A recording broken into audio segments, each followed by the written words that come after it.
And we're going to start this hour with the case of Ryan Cornelius. You might not know the name. He was a British property developer. He's been in jail in Dubai for over 16 years.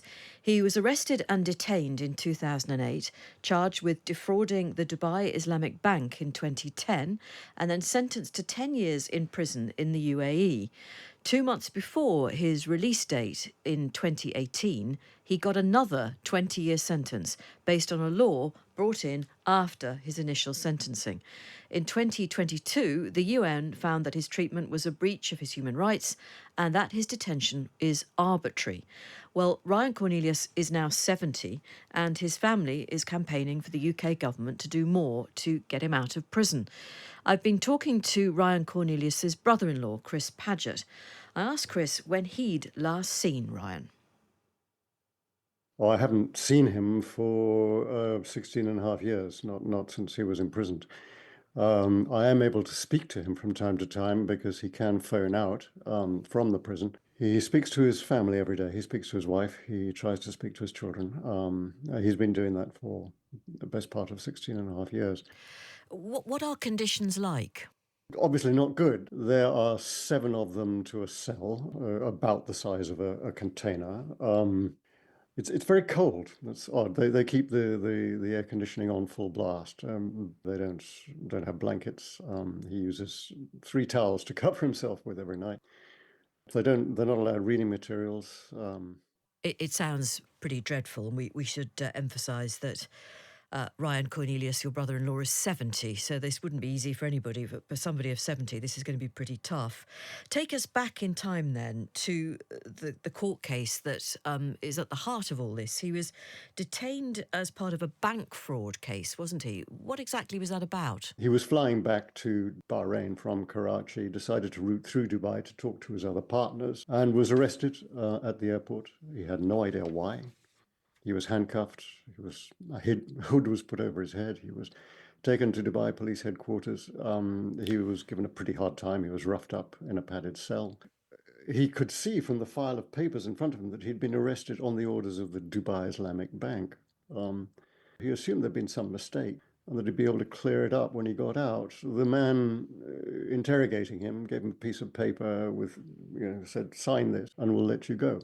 Rightly or wrongly, he signed it. Ryan's just turned 70. Under the terms of the sentence, he won't be released until he's about 84.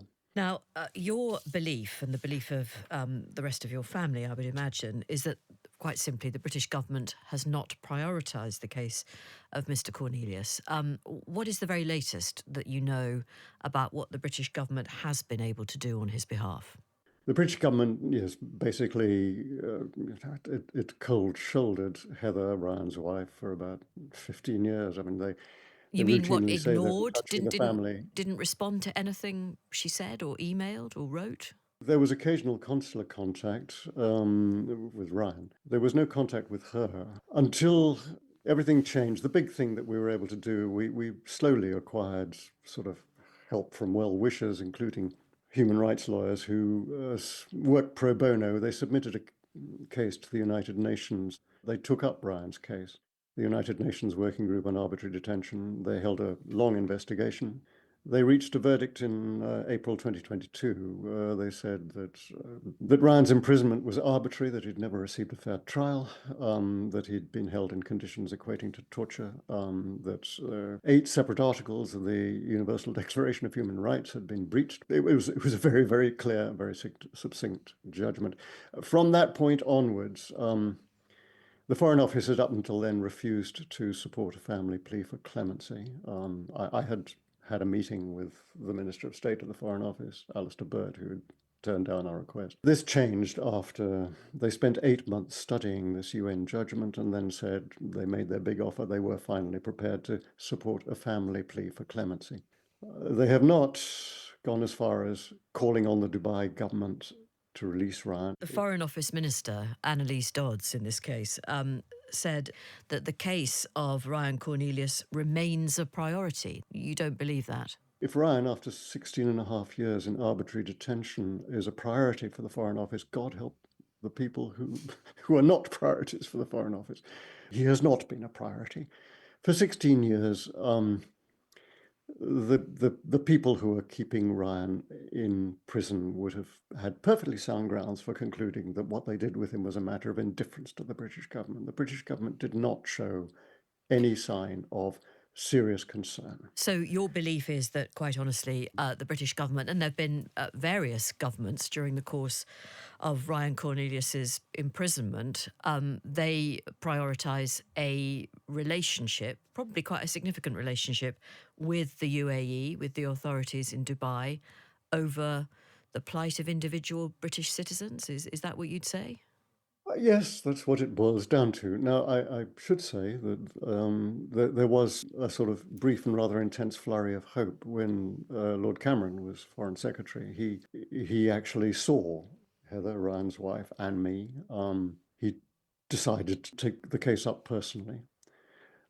A week after our meeting, the general election was called, and from that point on, he was a foreign secretary who wasn't likely to be a foreign secretary for much longer. So his authority would have been correspondingly depleted. But he did intervene personally. He wrote to the ruler of Okay. Dubai. And I Okay. imagine, though I don't know, you can tell me, that David Lammy has so far not got personally involved. He has not. He made a visit to the UAE shortly after becoming Foreign Secretary to sort of underline the importance of the relationship. We had sent 3 letters to him. He certainly would have been aware of the case, but he did not raise it.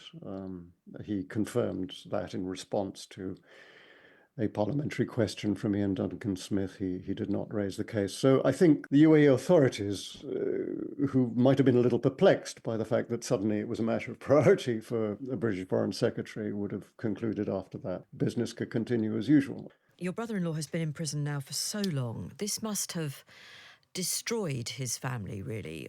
If you can put it into words, what has life been like for them? Well, it's been a sort of never-ending nightmare, obviously, one thing after another. At different intervals, they've had hope. They had hope that, okay, 10 years was an impossibly long time, but he'd be freed. Then, then it was 20 years. Then the UN judgment, they thought that would carry some weight, at least move the move the British government to take firm action. It didn't. During this time, obviously, Ryan's condition has deteriorated. He's had COVID twice. He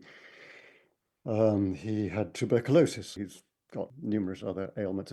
16 years in prison, that sort of prison, your physical condition will tend to deteriorate. He's been remarkably strong in himself. He stays absolutely focused on just contact with his family. That's what keeps him going. He's been kept there basically until he dies. Well, that was Chris Paget talking about his brother in law, Ryan Cornelius, detained in Dubai since 2008. Now, I should say that conversation was recorded last week.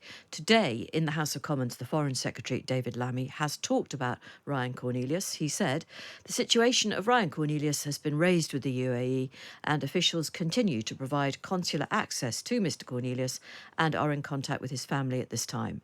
It is a serious case. We're absolutely aware of it, and the UAE know we are very concerned. Well, let's get the view of Alicia Kearns. She's a Tory MP. She used to chair the Foreign Affairs Select Committee, now chairs the all-party parliamentary group on arbitrary detention and hostage affairs. So I imagine that you're very, very aware of the case of Ryan Cornelius, Alicia. I am, unfortunately, because it's such a devastating case, and I speak quite frequently to Chris, but also to families of so many. We had a hearing this morning with Ala Abdel Al Fattah's family, another British national being detained abroad, because unfortunately this is becoming a pattern around the world where British nationals are arbitrarily detained for geopolitical goals or actually internal dynamics within those countries.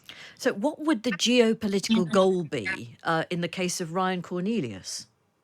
So in this case, it isn't about the geopolitics, it's about internal personalities within the Emirates. It's about those who want to see him punished, and they've decided to keep doing so. So it's not as straightforward as, for example, Nazanin Zaghari Ratcliffe, where again, as we all know, that was very much about the geopolitics. People are arbitrarily detained for different reasons, but the key thing is that our government should be stating very clearly that he has been arbitrarily detained, because the UN has made very clear that he has been. And one of the things that I've been calling on for 3 years now is that when the UN declares a British national arbitrarily detained, the government must adopt that as their position, because it is our number one duty as a government to bring our people home, to keep them safe where they're abroad. And arbitrary detention is really a heinous and truly evil crime, and there's too much of it taking place. Can you explain then why Britain is so anxious to maintain good relations with the UAE? Because there'll be people listening who perhaps know about Dubai as a holiday destination, may well have been there, but don't think of the UAE as really big players. Is it simply that they are so wealthy with their oil money that we daren't fall out with them? Look, the UAE are an important diplomatic player in many contexts in many different places. But actually, I think it's more about the way in which we as a country approach dealing with people who've been arbitrarily detained. There is a massive culture of resistance within the Foreign Office to getting better at this. But we almost too often let these cases be kind of by the way, let me add this during my diplomacy meeting with you. Also, can I just add before we finish that I need to raise the case of Ryan?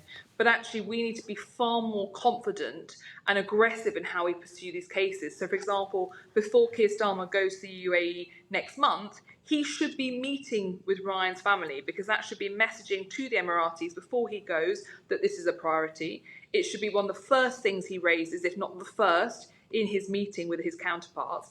And it's about changing the pressure and making clear that this is a priority in the way that David Cameron was doing. Right. Well, yes, I mean, the Tories, your party, were in power for quite some time. It's quite clear from what Chris Paget said that Lord Cameron did take more than a lively interest in this case, but clearly very few other people did. Otherwise, he wouldn't still be in jail, would he? That's exactly why I've been talking about these cases since my election in 2019.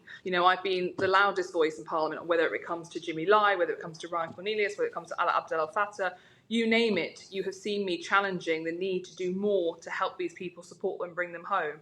But look, one of the best ways the government could do that is by introducing the special envoy for arbitrary detention that I asked the government to introduce. Lamy promised me when he was in opposition that he would introduce a special envoy, which is what other countries have, where we've seen people brought home quicker and easier. And I'm asking him to now make sure that he delivers on that promise, because families across the UK saw that promise and they are reliant on him doing it, bringing in that Foreign Affairs Committee recommendation so we can get people home. Yeah, but I mean, let's just be honest and realistic about it. The case of Ryan Cornelius, it won't be the first thing on Sir Keir Starmer's mind when he goes to the UAE, because what he really wants to do is to secure, presumably, tons of investment from this hyper-wealthy oil country. But it should be. So I think it's really important that we compartmentalise the relationships we have. It's very difficult. Every single country, you will have a different approach that you take. But we need to essentially say, you have a British national, we want them home, and that is part of any forwarding of our process and relationship we have. We are not a small partner in this relationship. We are the United Kingdom. We have significant powers and influence. It's really important that we essentially don't shy away in that British way, and that we put this front and centre. Keir Starmer was absolutely right to raise Jimmy Lai's case so early in his discussions with Xi Jinping, but where he was wrong was that he just said, I'm worried about Jimmy's health, whereas it should have been, we want Jimmy home, end this appalling case that you are currently pursuing against him.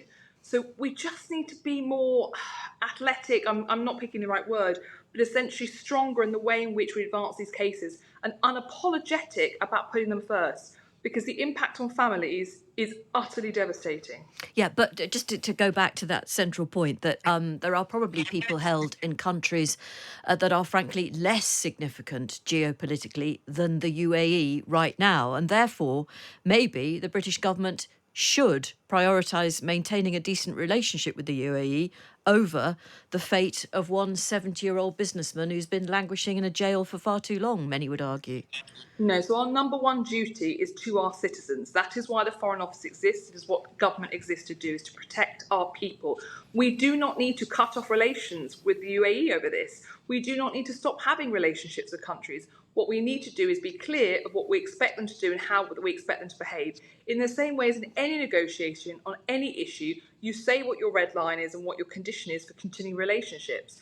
It is difficult. This is not straightforward. This is not easy. But we have to be absolutist about protecting our people and making clear that their safety and their coming home to the UK is a priority, not least when Emirati law says that once he reached the age of 70, he should no longer be held under Emirati law in prison because he's too old to be imprisoned. So they are breaching their own laws by continuing to hold him. And that's the sort of point we should be making to them. Do you honestly think he will be released soon? So I have worked to support the family. You never know with these cases when someone could be released. It happens out of nowhere. We had a case a few months ago, I won't name the country or the person because they didn't want media publicity, but we got them out really early. And there are ways in which to do this. It is difficult. Nothing about this is easy, but we have to have it absolutely clear from the government, a clear message that their priority is this. And that's why Keir and Lammy need to make sure they are meeting with the family and making that clear when they go to the Emirates. Thank you very much for your time. That is Alicia Kearns, Tory MP and the chair of the all-party parliamentary group on arbitrary detention and hostage affairs.